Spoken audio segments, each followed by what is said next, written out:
मोडलं का? काय गरीबाचं घर मोडत असते. गाडी तर काढून घ्या आधी तिथून. गाडी काढून घ्या घेते बारदाना.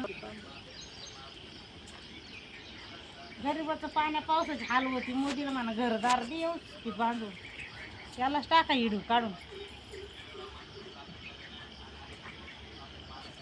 पैशावाल्याचं तर किती काय दाखवते. गरीबाचं नाही दाखवायची हाल झाली म्हणून. एवढा सपासप नको पडून माग माग गाडी काढी जाऊन तिकडे तर गाडी काढू दे. सापरात दबली का गाडी? गाडी नको. गाडीच घेऊ राहिला. व्हिडिओ काढायचे मोदीला पाठवणार आहे का? मोदीला कोणालाच नाही जात आता सांगितलं मला घेतो काय. हा